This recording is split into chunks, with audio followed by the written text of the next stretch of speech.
My channel. आज के video में हम लोग ITR 7 को फर्दर डिस्कस करेंगे। लास्ट वीडियो में हम लोगों ने ITR 7 स्टार्ट किया था, पर उससे पहले सेक्शन 11 समझा था कि क्या कौन कौन सी इनकम सेक्शन 11 के तहत एग्जेम्प्ट होती है। वो समझना बहुत इंपॉर्टेंट है क्योंकि ITR 7 की जो लैंग्वेज है वो सेक्शन वाइज ही ड्राफ्टेड है। तो आज हम लोग ITR 7 स्टार्ट करने से पहले सेक्शन 12 में जो इंपॉर्टेंट पॉइंट्स है वो मैं आपको बता देती हूँ। सेक्शन 12 में वॉलंटरी कंट्रीब्यूशन को भी इनकम बताया गया है। तो अगर ट्रस्ट, चैरिटेबल ट्रस्ट या रिलीजियस पर्पस जो इंस्टीट्यूशन या ट्रस्ट बने, उनको वॉलंटरी कंट्रीब्यूशन रिसीव होता है which is not forming part of corpus, क्योंकि जो कॉर्पस फॉर्म करती है वो वॉलंटरी कंट्रीब्यूशन तो एग्जेम्प्ट रहती है। हमने लास्ट वीडियो में देखा था सेक्शन 11 सबसेक्शन 1 के डी पॉइंट में। अब जो स्पेशली कॉर्पस फॉर्म नहीं हो रही है, वो सारी जो वॉलंटरी कॉन्ट्रीब्यूशन है वो तो टैक्सेबल होगी, वो इनकम में कंप्यूट होगी और फिर हम एप्लीकेशन और मतलब 15% और 85% देखेंगे। एंड जो सेकंड पॉइंट इंपॉर्टेंट है सेक्शन 12 जो बताता है वो ये बताता है कि अगर कोई ऐसी सर्विसेज, मेडिकल और एजुकेशनल सर्विसेज प्रोवाइड करी गई है किनको, उन पर्संस को जो कि सेक्शन 13 के सबसेक्शन 3 में कवर्ड है, A, B, C, double C, D clause में, तो वो भी उस जो वैल्यू सर्विसेज की जो वैल्यू होगी वो भी इनकम में इंक्लूड करनी पड़ेगी। और वैल्यू के लिए उन्हें बताया गया है कि वैल्यू ऑफ एनी बेनिफिट और फैसिलिटी ग्रांटेड और प्रोवाइडेड फ्री ऑफ कॉस्ट और at concessional rate to any person referred to in clause A, B, C, double C, D of subsection 3 of section 13। तो ये कौन कौन है? तो सेक्शन 13 में हम 3 का देखेंगे तो A, B, C, double C, D, ये जो स्टार्टिंग के 5 पॉइंट्स है उन पर्संस की बात कर रहे हैं।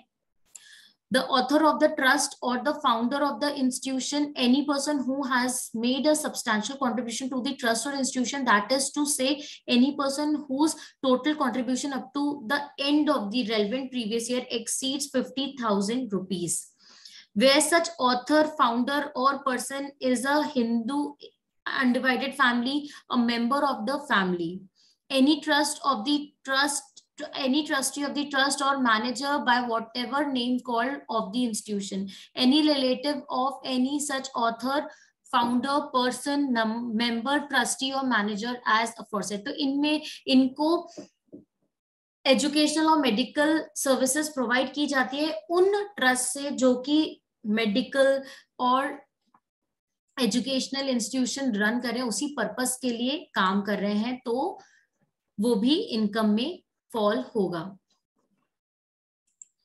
अब मैं आप लोगों को ITR 7 बताती हूँ। ITR 7 की जो यूटिलिटी है वो आपको इनकम टैक्स साइट से ही डाउनलोड सेक्शन में मिल जाएगी। आपको कंटिन्यू पे क्लिक करना है, file, return, import prefill data. अब प्रीफिल डाटा आप इंपोर्ट कैसे करेंगे? तो जैसे हम नॉर्मल इंडिविजुअल्स HUF के लिए करते हैं वैसे ही आपको करना है। पैन नंबर आपको मेंशन करना है,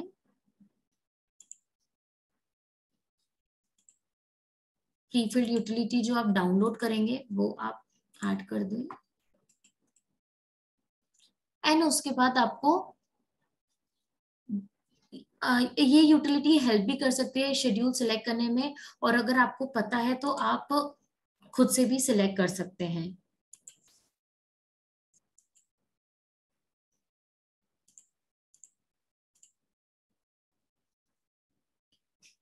इनकम में आपको voluntary contribution, details of voluntary contribution schedule की जरूरत पड़ेगी।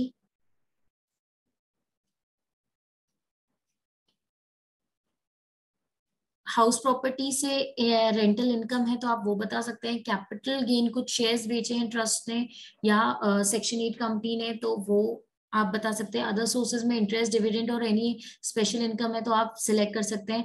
अगर ट्रस्ट इंस्टीट्यूशन बिजनेस रन कर रहा है जो कि वो उसी ऑब्जेक्ट के लिए काम करिए जो कि ट्रस्ट और इंस्टीट्यूशन काम कर रहा है, तो आप BP शेड्यूल सिलेक्ट करेंगे। एग्जेम्पशन में आपको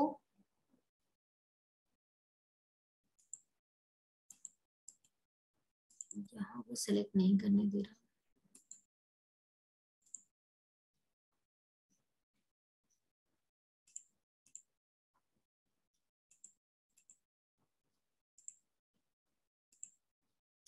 आप help me to decide which schedule are applicable ही करें। रेसिडेंट स्टेटस कौन सा, resident non resident. Are you claiming exemption under section 10? तो जो यूटिलिटी मैं फिल कर रही हूँ वो सेक्शन 8 कंपनी की है और वो 11 का बेनिफिट ले रहे हैं, तो इसलिए मैं नो सिलेक्ट कर रही हूँ। अगेन नो, क्योंकि सेक्शन 10 एग्जेम्पशन की बात कर रहे हैं। फर्दर वो एग्जेम्पशन अंडर सेक्शन 10 की बात कर रहे हैं ना। ये यूनिवर्सिटी कॉलेज है जो कि सेक्शन 35 में बताई गई है।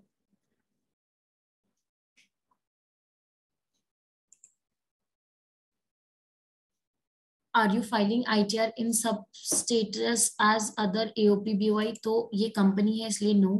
Do you have any have income from other any sources outside India and do you want to claim relief for tax paid outside India? अगर DTAA relief applicable है तो आप yes करें, अदरवाइज no। हाउस प्रॉपर्टी की income चूंकि इसमें नहीं है तो मैं नो सिलेक्ट कर रही हूँ। कैपिटल गेन की नहीं है। अदर सोर्सेज की इनकम भी नहीं है। बिजनेस प्रोफेशन की नहीं है।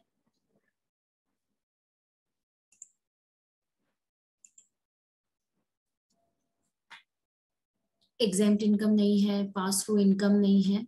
तो कंटिन्यू पे उसके बाद वो आपसे समरी ऑफ रिस्पॉन्सेज बताएगा और आप चेंज करना चाहते हो तो चेंज माय आंसर पे क्लिक कर सकते हैं एंड चेंज कर सकते हैं।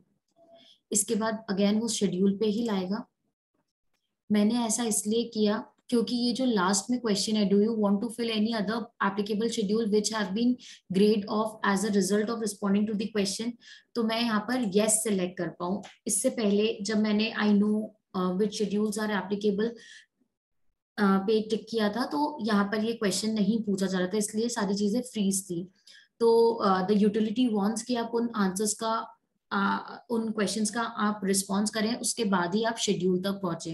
तो इसके अलावा आपको कुछ ऐसा लगता है कि ये एप्लीकेबल है, जैसे aggregate of income derive during the previous year excluding voluntary contribution, कुछ ऐसी इनकम है जो वॉलंटरी कंट्रीब्यूशन के अलावा भी है, तो आप शेड्यूल AI सिलेक्ट कर सकते हैं। House property, capital gain, other sources, business and profession, pass through income, section 115 DTT, aggregated income, अगर इनमें से कोई भी आपको सिलेक्ट करना आप सिलेक्ट कर सकते हैं। वैसे एग्जेम्पशन में भी ग्रेड थे, बट जैसे ही मैं लास्ट में यस कर दूंगी तो वो मुझे सिलेक्ट करने देगा। तो मुझे शेड्यूल I की जरूरत है जो कि एक्यूमुलेशन की बात करती है अंडर सेक्शन 11(2).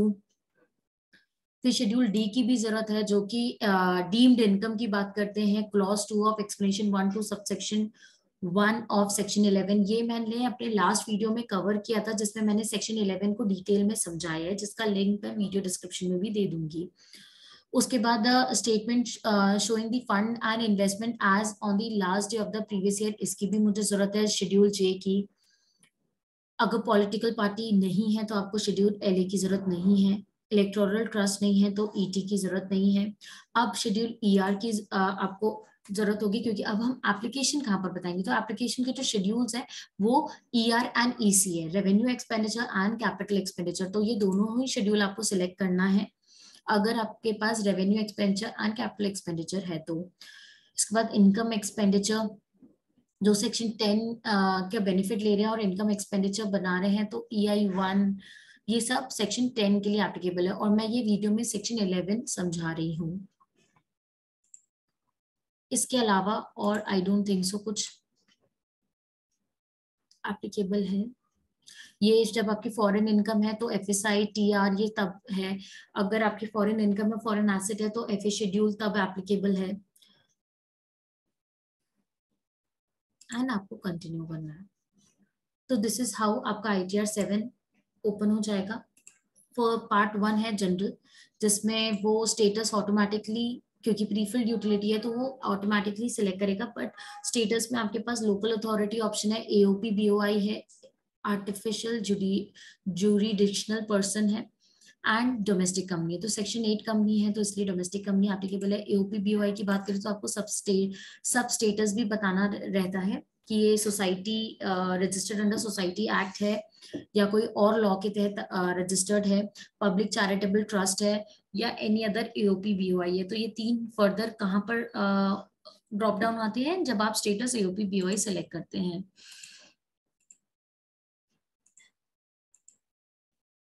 नेक्स्ट इसके बाद सारी चीजें होंगी। अब रिटर्न अंडर सेक्शन, कौन से सेक्शन के तहत आप रिटर्न फाइल कर रहे हैं। तो अगर आप सेक्शन 11 का बेनिफिट ले रहे हैं तो 139(4)A में, 10 का ले रहे हैं तो 4C में।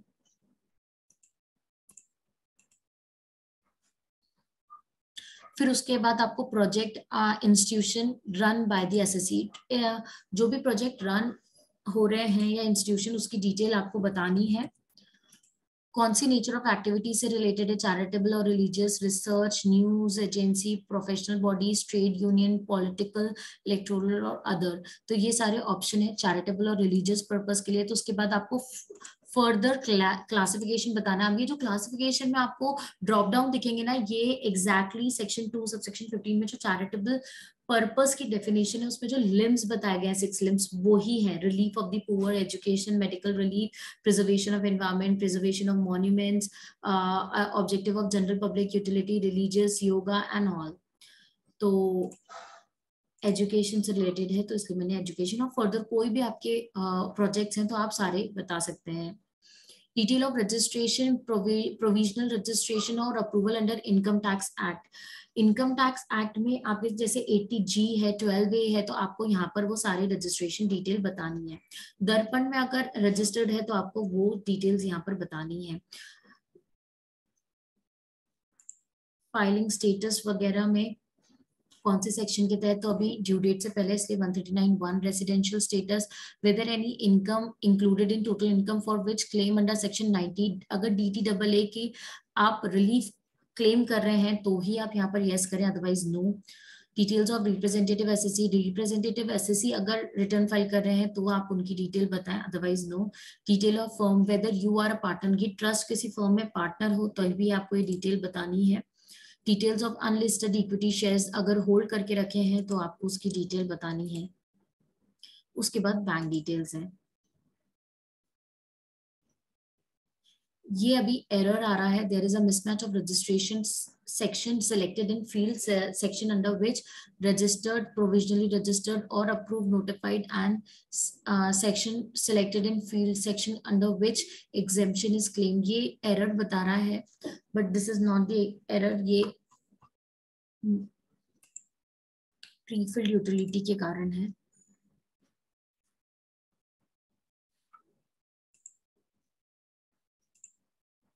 नेक्स्ट इज पार्ट ए में ही जनरल इंफॉर्मेशन 2, जिसमें आपको फर्दर डिटेल्स बतानी है ट्रस्ट की। Whether were in any of the project institution run by you, one of the charitable purposes advancement of any other object of general public utility, then देखिए last video में मैंने आपको section 11 समझाया था, इसके साथ ही साथ स्टार्टिंग में ही मैंने इंट्रोडक्शन ऑफ ट्रस्ट में चैरिटेबल पर्पस की डेफिनेशन बताई थी। अब ये मेरा क्या मोटिव था इसी के कारण बताया था, क्योंकि ITR 7 जब आप फाइल करेंगे तो अगर जो आपके ट्रस्ट का जो प्रोजेक्ट और इंस्टीट्यूशन है उसका कोई भी purpose advancement of any other objective of general public utility से रिलेटेड है, वहां पर 6 लिम्स बताए गए हैं। जो लास्ट लिम है वो advancement of any other object of general public utility से रिलेटेड है।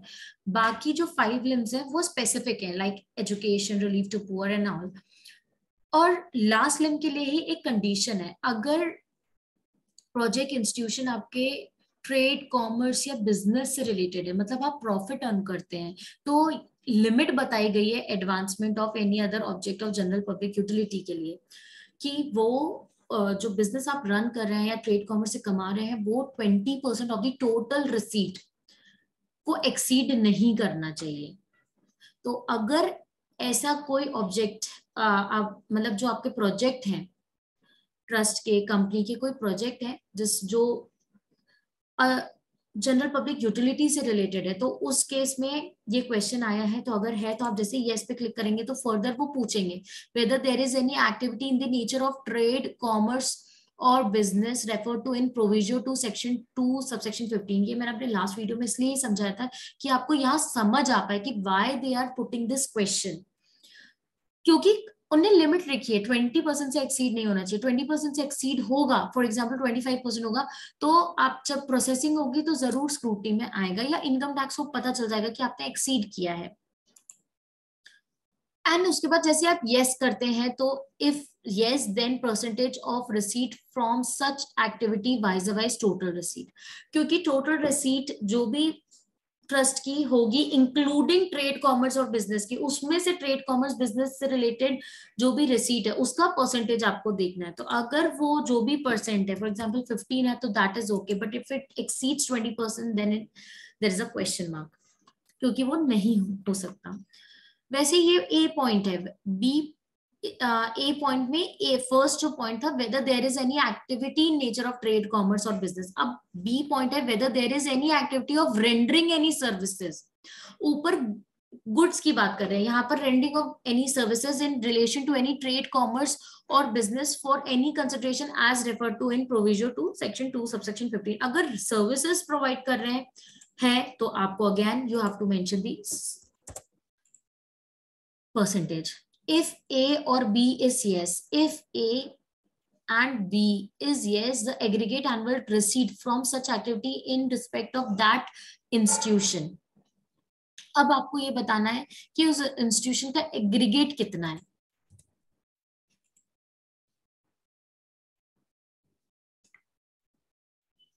फ्रॉम सच एक्टिविटी, इन दोनों की जो एक्टिविटी है वो आपको बतानी है, क्योंकि वो खुद से ही फिर निकाल लेंगे।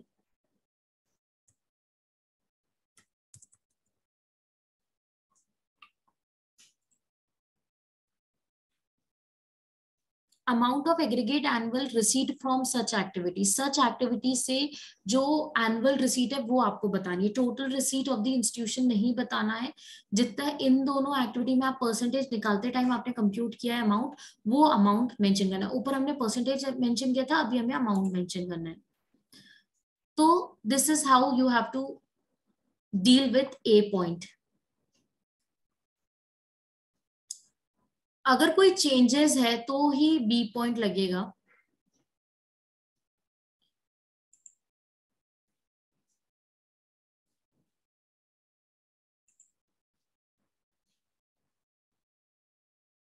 Whether liable to tax at maximal marginal rate under section 169।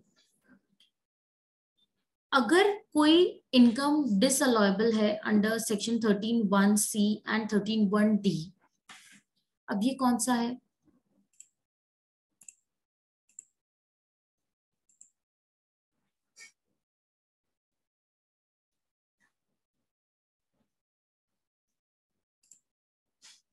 Thirteen one.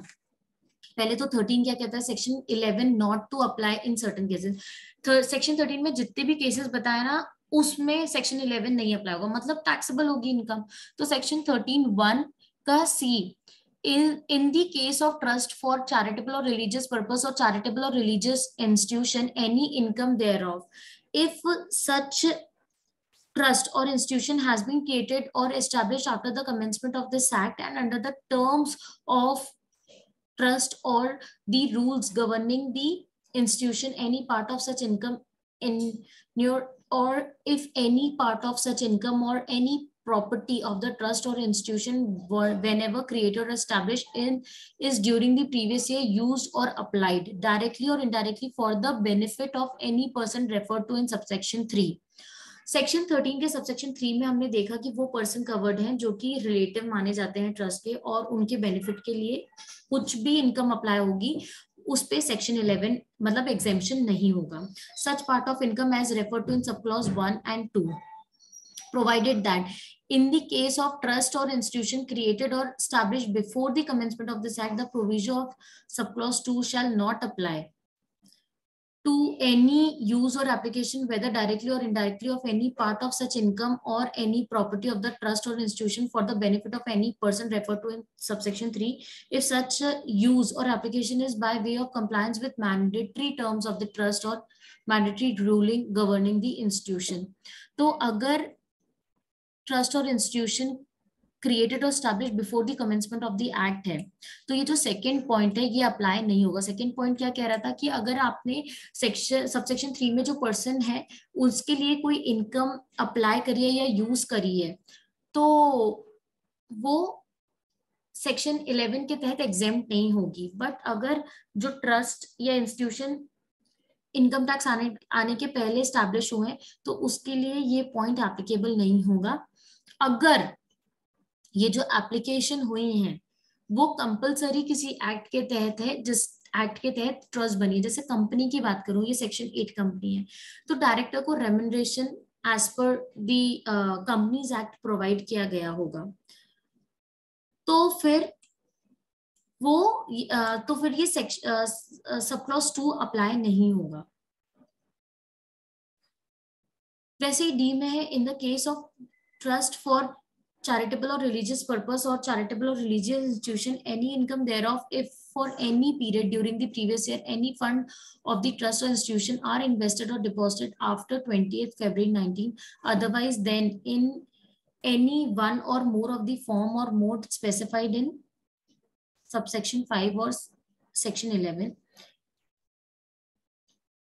any fund of the trust or institution invested or deposited before 1st March 1983, otherwise then in one or more of the form or mode specified in subsection 5 of section 11 continues to remain so invested or deposited after the 30th day of November 1983, or any shares in a company other than shares in the public sector company, shares prescribed as a form or mode of investment under clause 12 of subsection 5 of section 11 are held by trust or institution after 30th November 1983 to the extent of such deposit or investment referred to in subclause 1, 2, 3. अब इसमें ये बताया गया है कि अगर जो fund है, जो इनकम है ट्रस्ट और चैरिटेबल और रिलीजियस पर्पस की, वो अदर देन 11(5) मोड में इन्वेस्टेड है तो वो एग्जाम नहीं होगी, वो इस क्लॉज के तहत, डी क्लॉज के तहत टैक्सेबल हो जाएगी, सेक्शन 11 एप्लीकेबल नहीं होगा। Provided that nothing in this clause shall apply in relation to, सबसे पहले तो फंड्स जो भी ट्रस्ट और इंस्टीट्यूशन के हैं वो कंपल्सरी 11(5) में जो मोड्स बताए गए हैं उसी मोड में इन्वेस्टेड होना चाहिए, नहीं है तो सेक्शन 11 नहीं मिलेगा। पर इस क्लॉज के लिए उनने कुछ एक्सेप्शन लाया है। Any asset held by trust और institution where such asset form part of corpus of trust, but ये कब है? As on 1 June 1973. Any accretion to the shares forming part of the corpus mentioned in subclause 1 by way of bonus, सब कुछ corpus से related है। Any asset being debentures issued by और on behalf of any company और corporation acquired by the trust or institution before 1st day of March 1983. Any asset not being an investment or deposited in any of the form or mode specified in subsection 5 of section 11, where such asset is not held by the trust or institution, otherwise then in any of the form or mode specified in subsection 5 of section 11 after the expiry of 1 year from the end of the previous year in which such asset is acquired, or the 31st month, whichever is later. Any fund representing the PGB, profit and gain of business, being profit and gain of any previous year relevant to assessment year commencing on 1st day of April 1984 or any subsequent assessment year.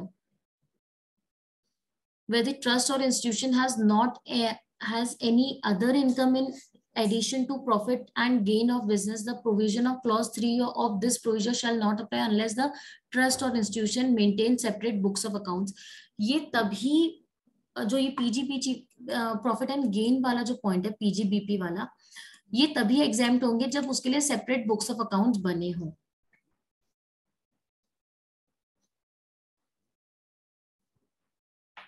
तो corpus से related clause D applicable नहीं है, otherwise आपको specifically उस mode में ही रखना है।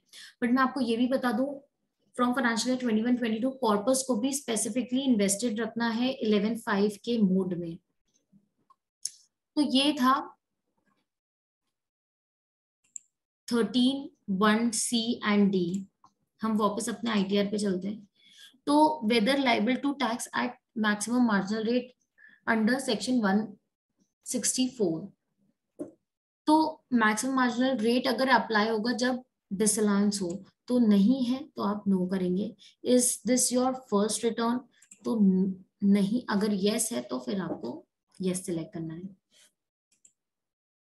अब ये पॉइंट क्यों रखा है कि ये फर्स्ट रिटर्न है कि नहीं, क्योंकि उसी के हिसाब से आप जब एक्यूमुलेशन की बात करेंगे तो वो डील कर पाएंगे। Audit information, are you liable for audit under income tax act? Yes. अगर टोटल इनकम 2,50,000 के ऊपर है तो आपको ऑडिट करवाना रहेगा। कौन से सेक्शन के तहत आप ऑडिट करवा रहे हैं वो आपको सिलेक्ट करना है।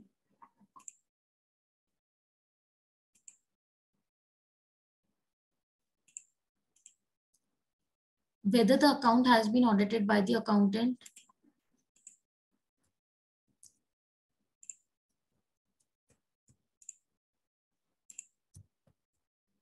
आपको name of the auditor signing the tax audit report, membership number of the auditor, name of the auditor, proprietorship firm. यहाँ पर आपको चार्टर्ड अकाउंटेंट का नाम और यहाँ पर फर्म का, प्रोप्राइटरशिप फर्म का नाम बताना है। पैन नंबर,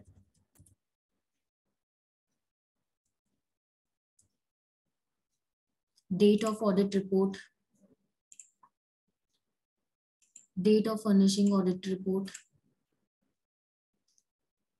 तो ये आपको डिटेल्स फिल करनी है। फिर उसके बाद है if liable to audit under any act other than income tax act, mention the act, section and date of furnishing of audit report। अब जैसे ये कंपनीज है तो कंपनीज में भी ऑडिट होता है, तो आपको यहाँ पर बताना पड़ेगा। और इसके अलावा भी कुछ है तो आपको वो बताना पड़ेगा।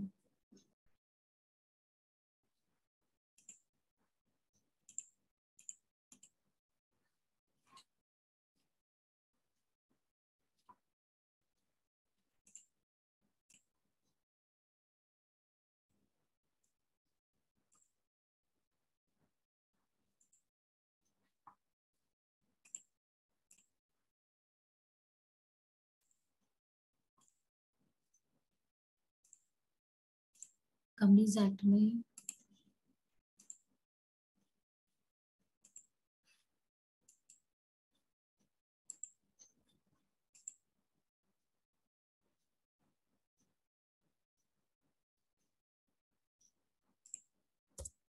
वन 143। उसके बाद आपको लास्ट में मेंबर्स इंफॉर्मेशन देनी है, particulars of person who are member in the AOP on 31st March 2022 to be filled by venture capital fund and investment fund। तो अगर वेंचर कैपिटल फंड या इन्वेस्टमेंट फंड है तो आपको फिल करनी है, जब ये नहीं है इसलिए नहीं ऑप्शन आ रहा। Particular regarding the authors, founders, trustee, manager etcetera of the trust और institution to be mandatory filled in by all person filing ITR 7। तो यहाँ पर आपको फाउंडर्स, ऑथर, ट्रस्टी इन सबकी डिटेल बतानी है। अब उसमें आप जब जैसी एड डिटेल्स में आएंगे तो वो फिर ABCD पॉइंट आएगा। ए पॉइंट है detail of all author, founder, settler, trustee, member of society, member of the governing council, directors, share holders holding 5% और more of share holding, office bearer as on the date of application. ये सारी चीजें slash में है, तो जो जो details आपके पास अवेलेबल है आपको वो डिटेल्स पुट करनी है। नेम, रिलेशन क्या है, शेयर होल्डर है या डायरेक्टर है, percentage of holding, whether resident of India, unique identification number, Aadhaar number, address, mobile, email ID, ये सारी चीजें आपको फिल करनी है। वैसे ही बी में क्या है, in case of any of the person as mentioned in row A, कौन कौन सी जितने भी पर्सन हमने ए में देखे, is not an individual, then provide the following details of the natural person who are beneficial owners, 5% और more of such person as on the date of application. तो अगर इंडिविजुअल्स नहीं है, अदर देन इंडिविजुअल्स हैं, तो उनकी detail आपको B में बतानी है। सी में है names of the person who have made substantial contribution to the trust और institution in terms of section 13(3)(b। अगर 13(3)(b) में हमने जो अभी देखे पर्सन्स, स्पेशली बी वाला पॉइंट, उनने अगर कंट्रीब्यूशन दिया है सब्सटैंशियल, तो वो इंक्लूड होगा। सब्सटैंशियल हमने इससे पहले देखा था, वो 50,000 एंड अबव बताया गया है। कहाँ पर? उसी में ही सेक्शन 3(b) जब आप देखेंगे तो 50,000 एंड अबव कंट्रीब्यूशन है, तो वो सब्सटैंशियल पर्सन माने जाएंगे।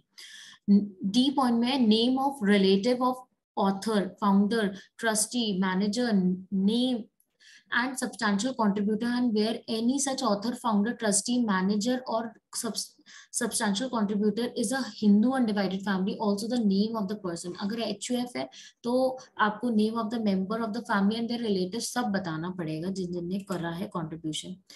तो ये सारी डिटेल्स है मेंबर में। तो आपने देखा कि अभी हमने 2 ही शेड्यूल कवर किए और कितना डिटेल में है ITR 7। तो अभी हमने schedule A1 and A2 complete किया है। अब मैं नेक्स्ट वीडियो में आपको शेड्यूल DJ समझाऊंगी एंड कोशिश करूंगी कि VC भी हो जाए, क्योंकि लंबे वीडियो में आप लोग को आसानी नहीं होगी समझने में, इसलिए मैं शॉर्ट वीडियोस बना के आपको समझा रही हूँ। तो अगर आपको हेल्पफुल लग रही है ये सीरीज ITR 7 की, तो प्लीज मेरे चैनल को सब्सक्राइब करें, वीडियो को लाइक करें एंड शेयर करें, जैसे और भी आप नॉलेज शेयर कर पाए। Thank you.